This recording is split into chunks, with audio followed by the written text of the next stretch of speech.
Assalamualaikum warahmatullahi wabarakatuh. Perkenalkan, nama saya Pian Anugerah, kelas B semester 6 Prodi Administrasi Publik. Saya akan menjelaskan tugas pada mata kuliah teori-teori administrasi. Coba jelaskan secara singkat tentang kerangka teori, bentuk teori, fungsi teori, dan proses terjadinya teori. Kerangka teori adalah suatu gambaran atau rencana yang isinya mengenai penjelasan dari semua hal yang dijadikan bahan penelitian berdasarkan hasil penelitian yang dilakukan. Kerangka teori biasanya berisi mengenai relasi antara sebuah variabel dengan variabel yang lain. Biasanya ada sebab akibat dari kedua atau lebih dari dua variabel.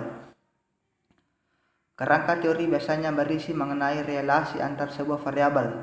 Dari pengertian tersebut dapat diambil kesimpulan bahwa kerangka teori yang baik dibuat atau disusun terlebih dahulu sebelum menjalankan proses penelitian ilmiah.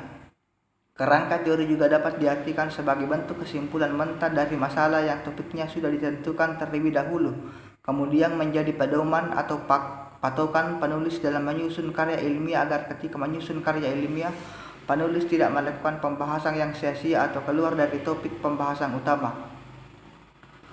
Teori memiliki fungsi sebagai suatu ikhtisar fakta dan hukum yang jelas dan ilmiah untuk mendapatkan pengertian dan mengorganisasikan pengalaman merupakan peran teori. Adapun tujuan teori ialah untuk mendapatkan pemahaman tentang sesuatu lantur dan dinamis merupakan sifat teori.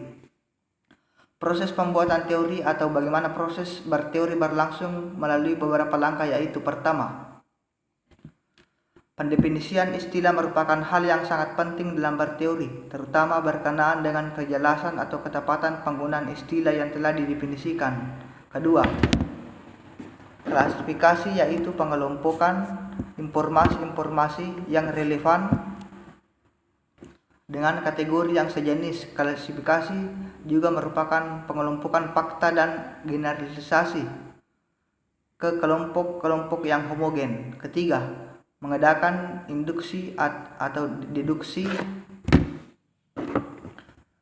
merupakan dua proses penting di dalam mengembangkan pernyataan pertanyaan teoritis setelah pendefinisian dan pengklasifikasian. Induksi yang merupakan proses penarikan kesimpulan atau bersifat umum dari fakta-fakta atau hal-hal yang bersifat khusus. Deduksi merupakan penurunan kaidah-kaidah khusus dari kaidah yang lebih umum. Keempat adalah informasi. Prediksi dan penelitian pembentukan suatu teori yang kompleks mungkin berpangkal dari inferensi-inferensi, yaitu penyimpulan dari apa yang diamati.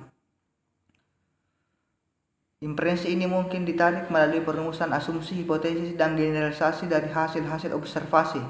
Kelima, pembentukan model-model. Karena yang dengan teori sering menyangkut hal-hal yang sifat abstrak dan kompleks, maka untuk memberikan gambaran yang lebih konkret dan sederhana dibuat model-model. Model ini menggambarkan kejadian serta interaksi antar kejadian. Keenam, pembentukan subteori. Suatu teori yang telah mapan dan komprehensif mendorong untuk terbentuknya subteori. Subteori ini cenderung memperluas lingkup dari suatu teori dan juga memberikan penyempurnaan. Itulah video dari saya. Sekian, assalamualaikum warahmatullahi wabarakatuh.